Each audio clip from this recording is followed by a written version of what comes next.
9절 말씀입니다. 신약성경 106면 누가복음 9장 1절에서 9절입니다. 저와 번갈아 교독하고 마지막 절은 함께 읽겠습니다. 제가 먼저 읽겠습니다.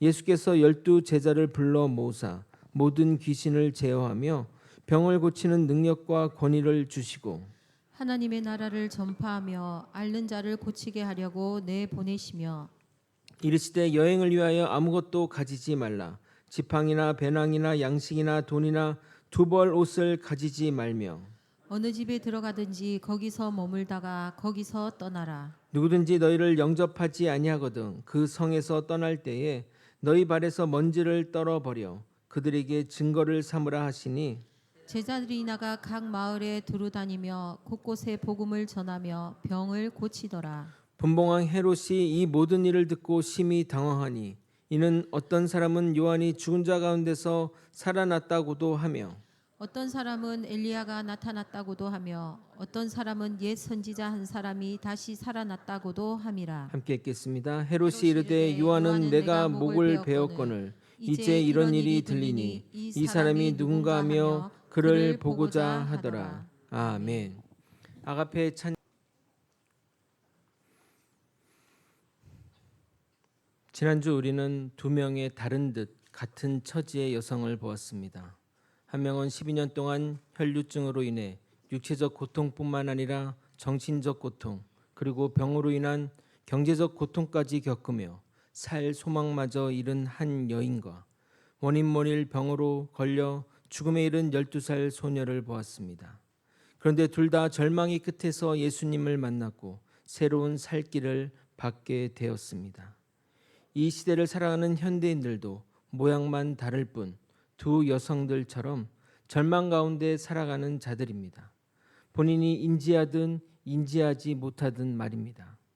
우리에게 유일한 살 길은 오직 예수 그리스도를 믿는 것밖에 없습니다. 예수를 믿으면 지금의 삶뿐만 아니라 영원한 삶도 변화됩니다. 그러므로 우리 모두 예수 그리스도를 구주로 삼아 살 소망을 받아가지고 살아가길 예수 그리스도 이름으로 소망합니다. 오늘 본문부터 예수님의 갈릴리 사역 후반기를 다룹니다.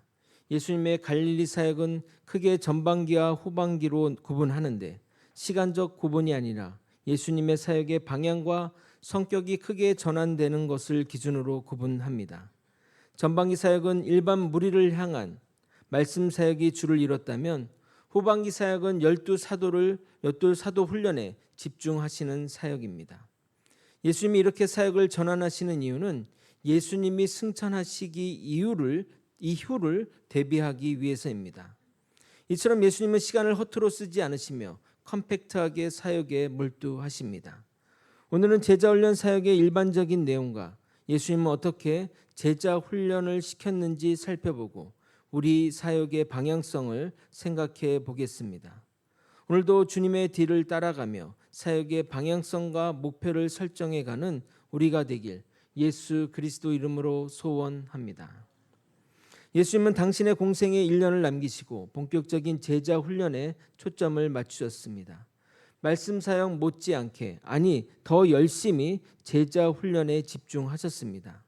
요즘 말로 예수님은 제자 훈련에 진심이 있었습니다. 이처럼 세상 어느 곳보다 제자를 키워야 하는 곳이 교회입니다. 교회 사역은 책이나 유튜브를 통해 배울 수 있는 곳이 아닙니다. 만약 그랬다면 누구나 사역 가운데 성공하고 어려움이 없었을 것입니다. 많은 전문가가 한국교회의 문제점으로 훈련된 제자가 없음을 지적합니다. 어느 교회는 제자 훈련을 전면으로 내세우고 교회마다 제자 훈련을 말하는데 그게 무슨 말인가요? 생각하겠지만 그 모든 제자 훈련의 목표가 목회자 대상이 아니라 성도를 대상으로 하는 겁니다. 근데 그 제자 교육을 제자가 되지 않은 목회자가 이끌어가니 제대로 된 제자가 나올까 의구심이 듭니다. 성경 지식만 한다고 제자가 되는 것이 아닙니다. 우리 한국 교회가 그리고 선배 목회자들이 가장 신경 써야 할 분야는 목회자의 제자화입니다. 한국 교회가 가장 어려움을 겪는 문제 중 또 하나는 후임자 문제입니다. 이 문제도 결국 제자의 문제와 연결이 됩니다.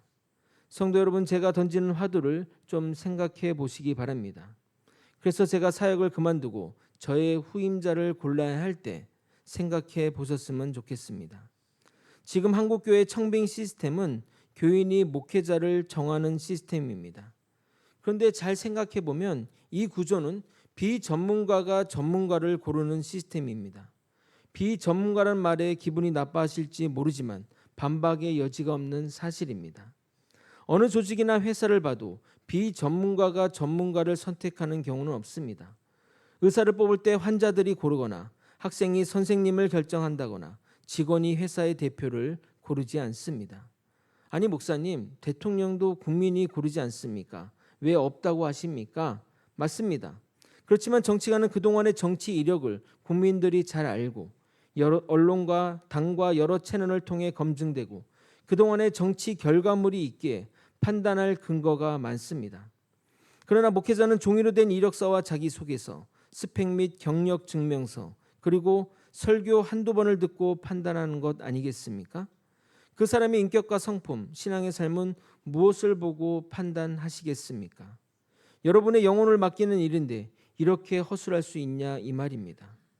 인정하실지 모르지만 가장 좋은 것은 목회자를 가장 잘하는 목회자가 목회자를 뽑는 것입니다. 스승이 제자를 뽑는 것입니다. 물론 이것에도 문제가 있습니다.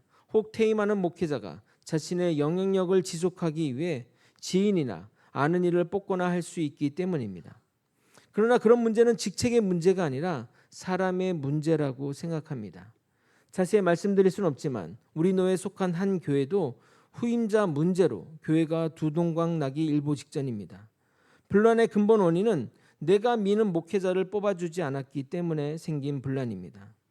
그래서 가장 좋은 방법은 성도들이 잘 아는 본교회 출신 목회자 가운데 뽑거나 우리같이 작은 교회는 담임 목회자가 정밀 검증하여 3명 내외로 후보자를 정하고 성도님들이 그 가운데 최종적으로 결정하는 것이 가장 좋은 방법이 아닐까 생각합니다. 아직 먼 미래 일이나 차차 성도들의 종합된 의견을 수렴하여 그것들을 준비하면 좋을 것 같습니다.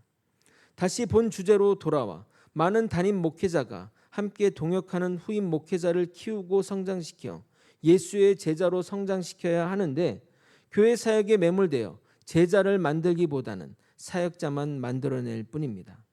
그러니까 사역을 10년 이상 해도 제자가 되지 못하고 사역 전문가 또는 설교 전문가만 양상될 뿐입니다. 여러분 대형교회 유튜브에 들어가 부목사님들의 설교를 들어보시면 정말 잘합니다. 원고를 다 외웠는지 밑에는 쳐다도 보지도 않고 쉬지 않고 이야기합니다. 가끔 적절한 유머를 섞어가며 한편의 모노드라마를 보는 것 같이 정말 잘합니다. 그러나 사역자 세계가 좁다 보니 한 달이 건너면 서로를 잘 아는데 인격에 문제가 있거나 기도 및 신앙생활에 무너진 사역자들이 얼마나 많은지 모릅니다. 그래서 어느 교회 부목사는 담임 목사 청빙에 나가면 몇 년 안에 쫓겨나는 것으로 유명하다고 합니다. 새벽에 못 일어나 설교자가 새벽 예배를 빠지거나 설교를 표절하거나 하는 문제가 발생해서 그렇습니다. 왜 그런 일이 벌어지는 것일까요? 대형교회에 있을 때는 새벽 예배가 필수가 아닙니다. 왜냐하면 대형교회가 위치한 곳에 땅값이 비싸다 보니 부교육자의 사택을 제공해 줄 수가 없기 때문입니다. 그래서 대부분의 전임 사역자가 지방에 살아 교회 새벽에 올 수 없으니 열애를 인정해 준다고 합니다. 또한 대형교회는 사역하는 목사님들이 많아 설교 기회가 적다 보니 1년에 몇 번만 단에 서는데 본인이 담임할 교회는 기본이 일주일에 5번, 6번이니 설교가 점점 문제가 생겨 결국 남의 거를 뺏기거나 표절하는 경우가 생기는 것입니다. 그리고 기존 교회에서는 맡은 일만 잘하면 되는데 담임하는 교회에서는 사역관계, 설교, 여러 가지 문제, 사람관계 등등 신경 쓸 것이 너무 많으니 스트레스로 스스로 그만두는 경우가 많다고 합니다. 만약 담임 목회자가 같이 사역하는 부목사를 자신의 사역의 도구로 여기지 않고 자신의 경험한 사역의 노하우도 알려주며 잘 훈련시켜 제자를 만들었다면 이런 일은 최소화되었을 것입니다. 그런 면에서 예수님이 사역을 전환하여 제자 만드는 일에 우선했다는 것은 우리가 평가할 영역은 아니지만 탁월한 결정이라 생각됩니다. 예수님은 진리의 말씀 선포만큼이나 제자를 만드는 일에 공을 들이셨습니다. 아니 오히려 제자 만드는 일에 더 힘을 실었습니다. 그렇기에 12명의 제자가 세상을 바꾼 것 아니겠습니까? 그리고 그 제자의 제자들이 이어서 신앙을 계승하고 또 계승하여 지금의 신앙 지도를 만든 것이라 생각합니다. 그러므로 예수님 사역의 성공은 제자화에 달려 있다고 말씀드리고 싶습니다. 물론 예수님은 이 돌들로도 성공하셨겠지만 말입니다. 본격적으로 본문을 살펴보겠습니다. 예수님은 제자들을 파송함으로 제자 훈련을 시작하십니다. 그동안 예수님을 따라다니며 예수님 당신이 누구이신지를 말씀과 이적 가운데 가르쳤다면 이제는 제자를 직접 내보내시며 예수님의 능력과 권세를 받아 이적을 행하는 위치에 세우십니다. 1절과 2절을 여러분이 한번 읽어보도록 하겠습니다. 시작. 예수께서 12 제자를 불러 모으사 모든 귀신을 제어하며 병을 고치는 능력과 권위를 주시고 하나님의 나라를 전파하며 앓는 자를 고치게 하려고 내보내시며. 예수님은 앞장에서 거라사 귀신 들린 자의 귀신을 쫓아내시고 혈루병 걸린 여인의 병을 고치셨습니다. 그것이 가능했던 이유는 예수님이 가지신 능력과 권세에서 비롯된 것입니다. 여기 능력은 예수님이 베푸신 신적 권능을 표현할 때 사용되는 단어이며 권세는 예수님이 말씀하실 때나 또는 죄를 사할 때 쓰시는 그 권세를 쓰는 주로 사용된 단어입니다. 그런데 능력의 헬라어 dynamis는 후에 폭탄을 의미하는 영어 단어 다이너마이트로 발전하는 것으로 유추할 수 있듯이 폭발적인 힘을 의미한다 하겠습니다. 그러므로 예수님은 당신만이 가진 능력과 권세를 제자들에게 주심으로 그들을 홀로 내보내지 않으시고 실질적으로 동행하는 것을 알 수 있습니다. 그런데 예수님이 이 능력과 권세를 주셨다고 하니 제자들에게 주술적인 의식이나 행위로 준 것이 아닌가 오해할 수 있습니다. 사이비 이단 교주 또는 은사 사역을 하시는 목회자가 자신의 손에서 뭔가 나가는 양 힘주어 안수하거나 장풍을 쏘거나 하는데 예수님의 능력과 권세는 어떤 신령한 힘이 신비적인 방법으로 전달되는 것이 아닙니다. 이것은 완전히 이단을 넘어 이교적인 생각입니다. 과거에 그런 집회에 사람들이 많이 몰려갔지만 정말 잘못된 것입니다. 예수님은 그렇게 하시지 않으셨습니다. 예수님은 제자들과 함께 데리고 다니시면서 실질적으로 보여주시고 가르침으로 능력과 권세의 의미를 알게 하시며 주께서 함께 역사하심으로써 제자들에게 능력과 권세가 나타난 것입니다. 그것을 보여주는 유명한 사건 하나가 있습니다. 처음 제자들이 파송되어 나아갔을 때 주님의 능력과 권세가 나타나서 사람들의 병을 고치고 또 귀신이 떠나갔습니다. 누가복음 9장 6절입니다. 제자들이 나가 각 마을에 두루 다니며 곳곳에 복음을 전하며 병을 고치더라. 그렇게 시간이 흐른 뒤 어느 날 제자들이 또 흩어져 복음을 전하는 중 말 못하게 하는 귀신 들린 아들을 가진 부모가 아들을 고쳐달라고 제자에게 찾아왔습니다. 그래서 예전처럼 제자들이 예수의 이름으로 귀신을 쫓아내려 했으나 귀신은 나가지 않고 더 날뛰는 것이었습니다. 결국 제자들이 예수께 나아가 지금까지 일어난 일들을 말하며 이 상황들을 설명하자 예수님이 그들을 혼내시며 이렇게 말씀하시는 겁니다. 마가복음 9장 19절 대답하여 이르시되 믿음이 없는 세대여 내가 얼마나 너희와 함께 있으며 얼마나 너희에게 참으리요 그를 내게 데려오라 하시매.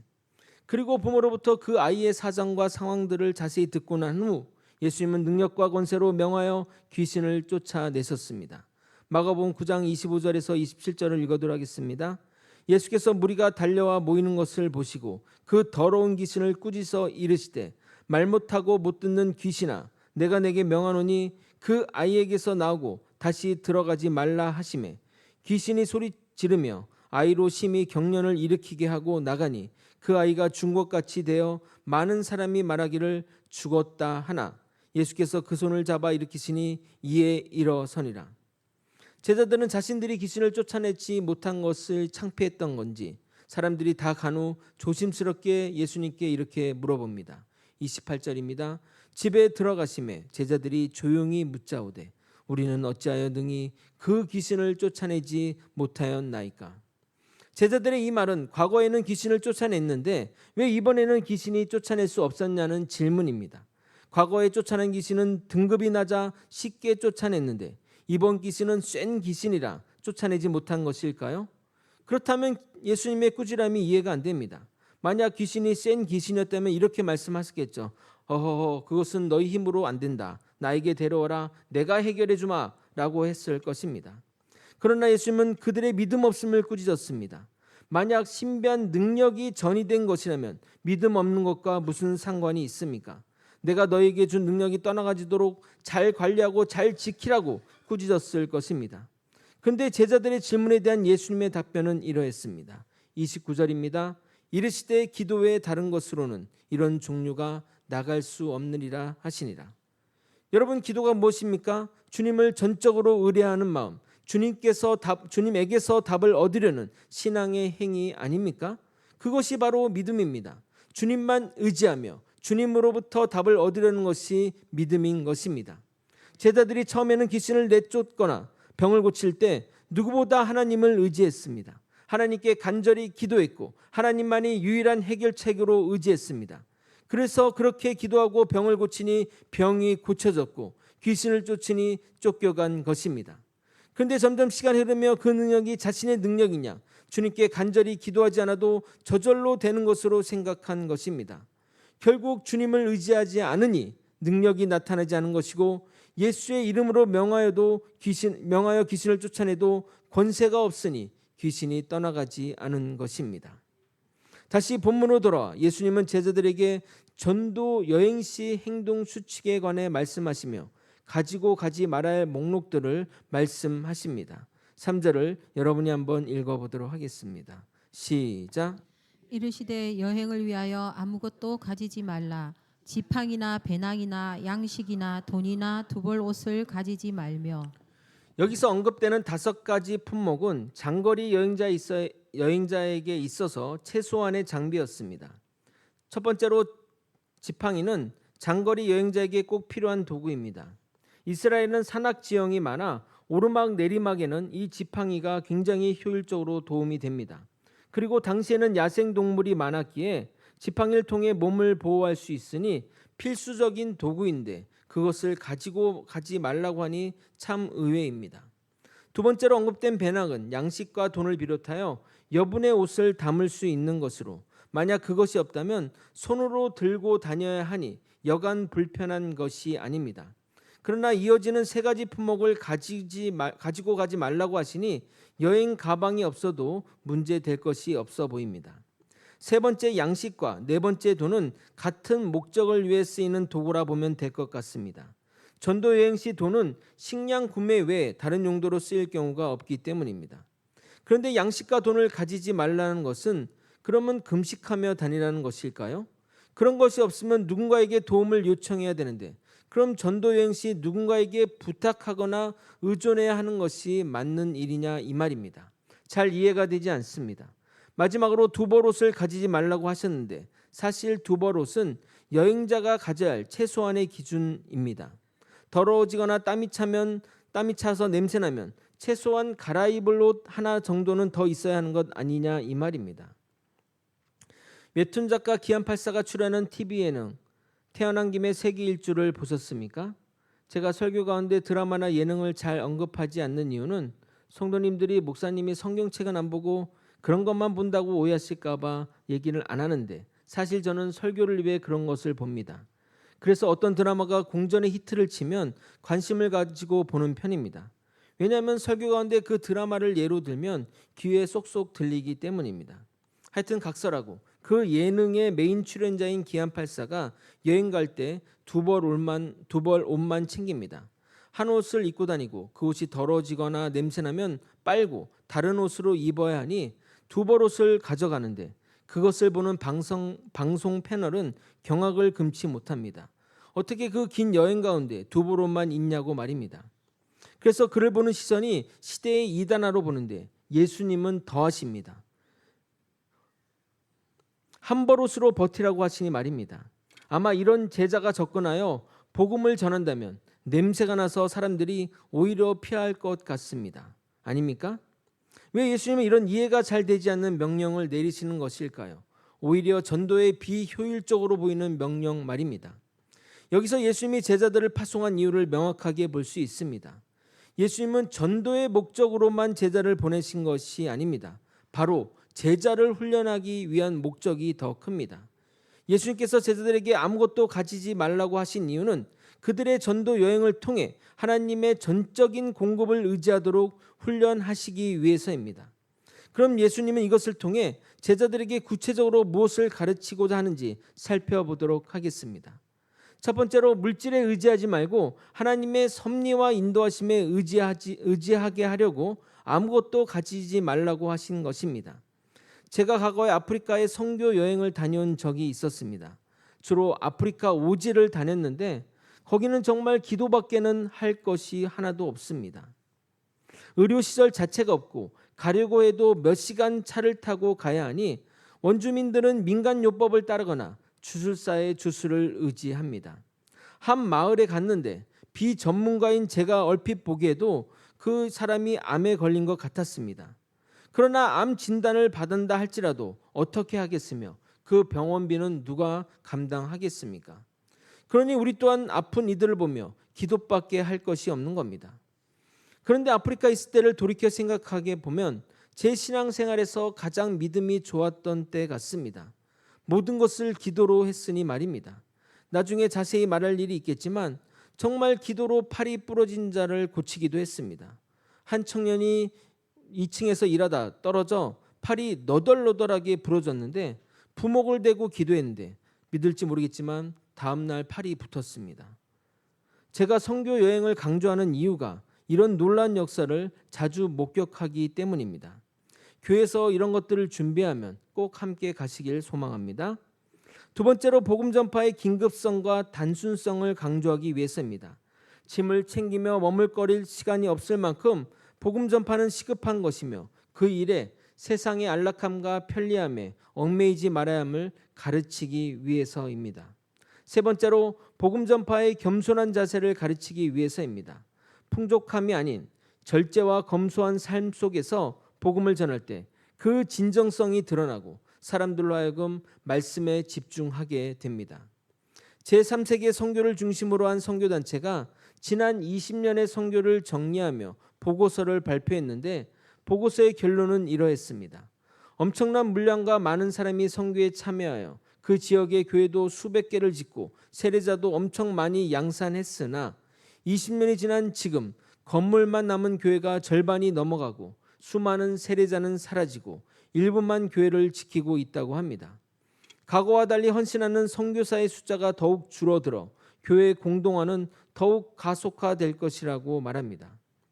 과거의 어느 교회는 우리가 아프리카에 수십 개의 교회를 지었다고 자랑하지만 그 교회가 지금도 교회로서의 역할을 하는지 그리고 그곳에 선교사나 성도가 상주하는지 궁금하지 않을 수 없습니다. 선교는 돈으로 하는 것이 아니라 말씀과 믿음으로 하는 것입니다. 마지막으로 사도들이 아무것도 없이 다닌다는 것은 복음에 응답한 사람들이 사도를 돌보라는 역할을 맡으라는 의미가 있습니다. 즉 제자와 더불어 성도들도 함께 훈련시키기 위해서입니다. 교회는 상호 돌봄과 협력의 정신으로 이루어져야 합니다. 결국 예수님의 이 지시는 전도자의 삶이 철저히 하나님 중심, 복음 중심이 되어야 함을 보여주기 위해서 상징적으로 하시는 명령인 것입니다. 오늘날 우리도 무엇을 가지고 갈지를 고민할 것이 아니라 무엇을 가지고 가지 말아야 할지 고민하며 나아가야 할 것입니다. 그리고 예수님은 한 곳에 오래 머물며 사역하라고 명령하십니다. 4절을 여러분이 한번 읽어보도록 하겠습니다. 시작. 어느 집에 들어가든지 거기서 머물다가 거기서 떠나라. 예수님이 한 장소를 나타내는 부사 거기서를 2번 사용한 것은 옮겨 다니지 말고 한 곳에서 오랫동안 있을 것을 강조하기 위해서입니다. 무엇인가 열매를 맺으려면 전도자의 능력도 중요하지만 계속된 시간을 들여가며 인내와 노력이 더 필요합니다. 씨를 뿌리면 열매를 맺기까지 시간이 걸립니다. 저는 이 시간이 사람마다 다르지만 최소 3년이 걸린다고 봅니다. 3년 이상 진득하게 파야만 그곳에서 물을 얻든 기름을 얻든 할 것입니다. 그런데 자주 사역지를 이동하고 이 사역했다가 저 사역했다 하다가는 아무런 열매도 못 맺고 시간만 축낼 뿐입니다. 우리 성도님들도 사역을 맡게 되면 최소 3년 이상 맡아서 하셨으면 좋겠습니다. 아직도 부족하고 아직도 모자라지만 이제 저도 사역한 지 3년이 넘어 4년 차에 이르렀는데 이제 거제를 알고 거제에 익숙해지는 것 같습니다. 어제 장례를 다녀오며 같이 간 분들과 식사를 했는데 제가 식사 중에 나온 어떤 김치를 맛있다고 하며 맛있게 먹자 장로님 말, 목사님 거제 사람 다 됐네요. 그 김치를 맛있다고 하니 말입니다. 그런데 그 말이 저에게는 칭찬으로 들렸습니다. 사실 뼛속부터 서울 사람인 제가 거제 촌놈이 다 되었다고 하니 과거라면 좋아했을 리 없겠는데 거제 사람이 이제 다 되었다고 하니 그렇게 기분이 좋을 수가 없었습니다. 정말 거제 촌놈이 다 되어가는 것 같습니다. 이제 저도 거제 4년 차이니 본격적으로 열매를 맺어야 할 것입니다. 아멘. 이어지는 구절은 복음 사역 및 전도 사역의 중요한 핵심을 전달해 주고 있습니다. 5절을 여러분이 한번 읽어보도록 하겠습니다. 시작. 누구든지 너희를 영접하지 아니하거든 그 성에서 떠날 때에 너희 발에서 먼지를 떨어버려 그들에게 증거를 삼으라 하시니. 이 구절의 문자적 의미는 너희의 복음 사역이 그 지역에서 받아들여지지 않으면 그들을 하나님과 상관없는 이방인으로 여기라는 말입니다. 발에서 먼지를 떨어버리는 것은 그 지방에 부정한 것을 떨어버린다는 의미이기 때문입니다. 마치 우리가 재수 없는 일이 벌어지면 땅에 침을 뱉고 재수 온 붙었네 말하는 것처럼 그런 행위를 하라는 것입니다. 그러나 이 구절의 깊은 의미는 열매는 우리의 몫이 아니라는 의미입니다. 우리가 수고하고 노력하나 그것이 꼭 열매로 이어지는 것은 아닙니다. 복음을 받아들이는 문제는 하나님의 선택에 따른 것으로 그들이 받아들이면 우리의 노력이 동반했으나 하나님의 뜻에 따른 것이고 그들이 받아들이지 않으면 우리의 노력이 부족해서가 아니라 하나님의 뜻이 아니라는 것입니다. 그러므로 복음 전파 가운데 우리는 낙담하거나 좌절할 필요가 없습니다. 물론 이 말은 최선을 다해 수고하고 노력하지 말라는 것으로 받아들여서는 안 됩니다. 상대방이 받아들일 것 같으면 애쓰고 받아들이지 않을 것 같으면 쉽게 물러나는 의미가 되어서도 안 됩니다. 우리는 최선을 다해 복음을 전하고 결과를 주님께 맡기라는 것입니다. 사도 바울은 전도자가 가져야 할 자세를 이렇게 말하고 있습니다. 디모데후서 4장 2절입니다. 너는 말씀을 전파하라. 때를 얻든지 못 얻든지 항상 힘쓰라. 범사에 오래 참음과 가르침으로 경책하며 경계하며 권하라. 그러므로 우리가 최선을 다해 노력하고 계속해서 한 영혼이 구원받을 것에 노력할 것이지만 열매가 맺히지 않는다고 좌절하거나 포기해서는 안 됩니다. 그러나 우리가 포기하지 않고 복음을 위해 노력한다면 주님이 반드시 열매로 응답하실 것입니다. 시편 126편 6절입니다. 울며 씨를 뿌리러 나가는 자는 반드시 기쁨으로 그 곡식단을 가지고 돌아오리로다. 아멘. 이렇게 제자들이 각계 전투로 복음을 전하고 놀라운 역사가 동반하자 가장 놀란 사람은 갈릴리와 베레아 지역의 분봉왕인 헤롯 안디바입니다. 그는 자신의 부도덕함을 비판한 세례 요한을 참수한 자입니다. 성경을 보면 세례 요한을 죽일 때 그에게 내적 갈등이 있는 것으로 그려지지만 내심은 마지 못하는 척하며 그 일을 행한 것입니다. 아무리 딸과 약속을 했다 할지라도 왕이 안 된다고 하는데 누가 그것을 주장하겠습니까? 하지만 세례 요한을 죽인 그 마음은 불편한 것입니다. 실제 전쟁 가운데 불신자를 할지라도 성직자를 죽이는데 망설이는 것처럼 그가 불편한 이유는 신앙이 있어서가 아니라 종교적 두려움에 가깝다고 보는 것이 맞을 것 같습니다. 그런데 사람들 가운데 제자들의 능력을 보고 세례 요한이 살아났다고 말을 하니 더욱 궁금증과 공포심이 극대화되었던 것입니다. 그래서 헤롯이 자신의 지은 죄 때문에 벌 받을까 당황한 것입니다. 7절과 8절을 여러분이 한번 읽어보도록 하겠습니다. 시작. 분봉왕 헤롯이 이 모든 일을 듣고 심히 당황하니 이는 어떤 사람은 요한이 죽은 자 가운데서 살아났다고도 하며 어떤 사람은 엘리야가 나타났다고 하며 어떤 사람은 옛 선지자 한 사람이 다시 살아났다고도 함이라. 그러나 헤롯의 이것은 죄책감이 아니라 종교적 두려움인지라 회개로 나아가지 않습니다. 가끔 성도님 가운데 주일 성수 못하는 것에 대해 이렇게 생각하는 분들이 있습니다. 주일에 교회 안 가면 재수 없는 일이 생기는 것 아니야? 하나님이 벌 주시는 것 아니야? 그런데 막상 그날에 무슨 사고가 나거나 다치거나 하면 그때부터 그 사람은 종교적 두려움에 주일 성수를 목숨처럼 지킬 것입니다. 그것은 바른 신앙이 아닙니다. 물론 주일 성수를 쉽게 여겨서는 안 되지만 진정한 주의 사랑 안에 거하는 자는 율법에 매이지 않고 주의 사랑 안에 머물려 주님을 만나고자 주일 예배에 참석하시게 되는 것입니다. 그럴 때 그 예배가 더욱 은혜가 임하고 복된 주일이 되는 것입니다. 아멘. 말씀을 정리하겠습니다. 그동안 예수님은 말씀으로 제자들에게 하나님 나라가 어떤 것인지 가르쳤고 놀라운 이적으로 예수님이 어떤 분인지 보여주셨다면 이제 후반기 사역에 들어가며 제자들을 훈련의 자리로 이끄셨습니다. 그래서 제자들에게 능력과 권세를 주시며 사역 현장에 투입하셨습니다.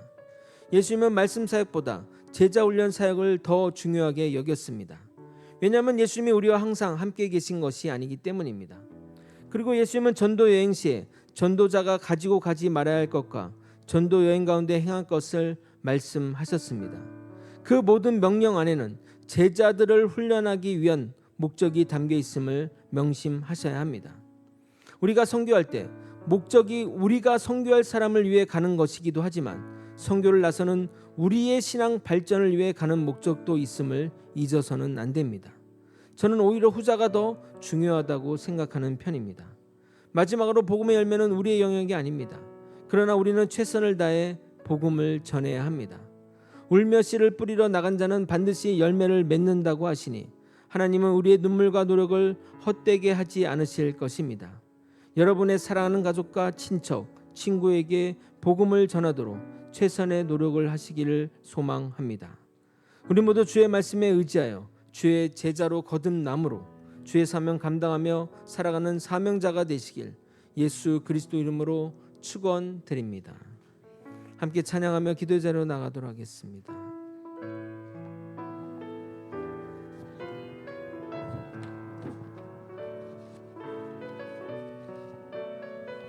주가 보이신 생명의 길, 주가 보이신 생명의 길, 나 주님과 함께 상한 마음을 들이며 주님 앞에 나가리. 나의 의로움이 되신 주, 그 이름 예수, 나의 길이 되신 이름 예수.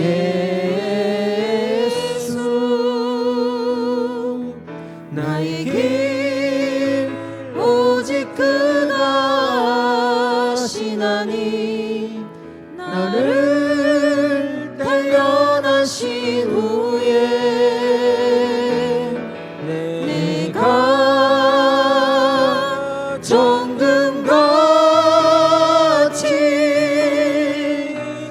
나오리라. 다시 처음부터 찬양하도록 하겠습니다. 주가 보이신 생명의 길, 주가 보이신 생명의 길, 나 주님과 함께 상한 마음을 들이며 주님 앞에 나가리.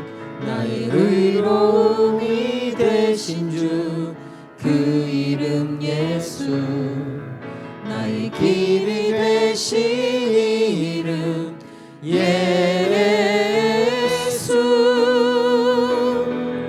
나의 길 오직 그가 하시나니, 나를 단련하신 후에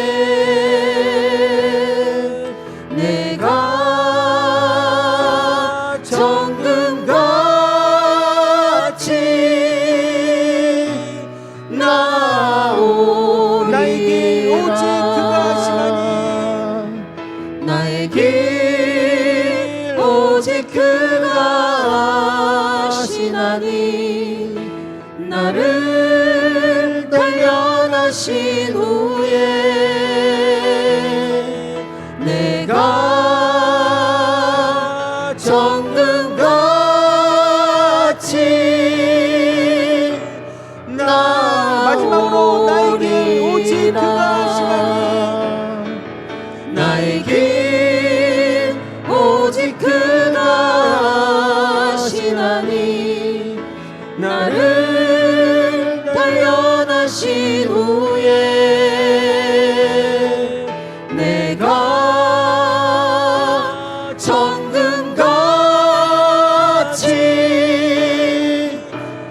나오리라. 이제 이곳에서 사역한 지 4년이 되어가는데 설교를 준비하며 과거와 같은 긴장감은 없습니다. 이런 평안함이 경륜으로 생각해야 할지 나태함인지 고민될 때가 많습니다. 또 성도님도 저를 보며 과거와 달리 평안해 보인다, 친근하게 느껴진다, 이런 말들을 해주시는데 이것 또한 숙련됨인지 느슨함인지 잘 모르겠습니다. 지금은 아니지만 예수의 제자들처럼 주님이 주신 능력과 권세가 떠나버린 껍데기 신앙으로 사역을 하게 되지 않을까 두렵습니다. 이번 설교를 준비하며 언제나 주님 의존적 신앙으로 사역했다는 마음을 다졌습니다. 사랑하는 거제 소망교회 성도 여러분, 우리 모두 주님을 향한 갈망과 사역에 대한 야성과 복음에 대한 갈급함을 가지고 나아갔으면 좋겠습니다. 그리고 말씀 앞에 경외하며 말씀 앞에 생명을 거는 자가 되었으면 좋겠습니다. 저뿐만 아니라 우리 모두 살아있는 예수님의 제자가 되기를 소망합니다. 주님이 반드시 우리의 길을 인도해 주실 것입니다. 우리도 함께 주님의 이름 부르짖고 다음 같은 기도 제목으로 기도했으면 좋겠습니다. 주여, 하나님 아버지 우리에게 맡겨진 사명들을 감당할 때 하나님에 대한 열정과 아버지 복음에 대한 야성과 정말 하나님의 그 뜻을 갈급한 마음을 가지고 나아가게 도와주옵소서. 아버지 절대 나태하지 않겠습니다. 아버지 절대 익숙해지지 않겠습니다. 하나님의 사역을 처음 맡기신 그 마음 그대로 아버지 우리가 받아가지며 나아가는 우리 모두가 되게 도와주시옵소서. 아버지 주일 예배가 습관이 되지 않게 도와주옵소서. 하루하루 모든 예배 가운데 하나님 아버지 인도하여 주시고 아버지 정말 긴장하고 아버지 정말 경외하는 마음으로 매번 주일 예배를 나오는 아버지 우리가 되게 도와주옵소서. 찬양을 할지라도 주님을 향해 찬양하듯이 말씀을 전할지라도 주님의 말씀으로 전하듯이 아버지 정말 숟가락 하나도 놓을지라도 주님에게 대접하는 마음으로 아버지 일하는 우리 모두가 되게 도와주옵소서. 모든 사역의 현장마다 주님 동행하여 주옵시고 아버지 그들에게 권세와 능력을 주어서 하나님의 마음으로 하나님의 힘으로 아버지 하는 우리 모두가 되게 도와주옵소서. 아버지 우리에게 주어진 사명들 진지한 마음으로 주님께 나아가게 도와주옵소서. 우리의 길 우리의 모든 길은 주님만이 하십니다. 주님께 나아가는 아버지 정과 같이 나아가는 우리가 되게 도와주옵소서. 우리의 삶의 모든 과정은 훈련의 과정입니다. 우리를 단련하시는 모든 과정임을 고백하며 인내와 노력으로 아버지 나아가게 도와주시고 어떤 고난과 시련이 닥칠지라도 주님 바라보며 나아가는 우리가 되게 도와주옵소서. 내 삶의 모든 과정은 주님의 인도하심의 길임을 고백하며 믿음으로 나아가는 우리가 되게 도와주옵소서. 그렇게 나아갈 때 우리의 삶이 주님 앞에 정금같이 나아갈 것입니다. 주님 붙들어 주시고 인도하여 주옵소서. 우리와 함께하여 주옵소서. 사랑이 많으신 하나님 아버지, 하나님의 뜻을 따라 살아가는 주의 백성, 하나님의 뜻을 생각하며 모든 일 가운데 주님을 생각하는 우리 모두가 되게 도와주시옵소서. 노래를 할 때도 주님께 노래 부르는 것처럼, 말씀을 전할 때도 주의 말씀을 선포하는 것처럼, 식당에서 작은 봉사를 할지라도 주님께 대접하는 마음으로 아버지 나아갈 수 있도록 도와주시옵소서. 모든 사역 가운데 진심으로, 모든 사역 가운데 열정으로, 모든 일 가운데 주님이 함께 하시는 것처럼 우리 모두가 나아갈 수 있도록 도와주시옵소서. 아버지 우리의 모든 인생길이 주님의 인도하심 길입니다.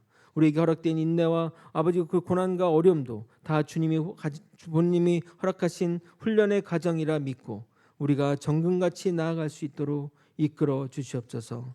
주님이 함께 하심을 믿습니다. 주님이 우리의 삶에 동행하심을 믿습니다. 끝까지 주님 바라보며 주님의 제자의 길로 나아가는 우리 모두가 되게 하여 주시옵소서. 이 모든 것 우리 주 대신 예수 그리스도 이름으로 기도드리옵나이다. 아멘.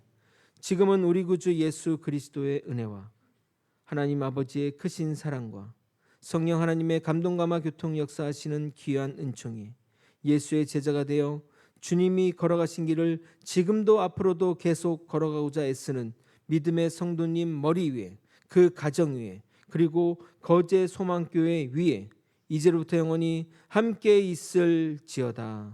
아멘.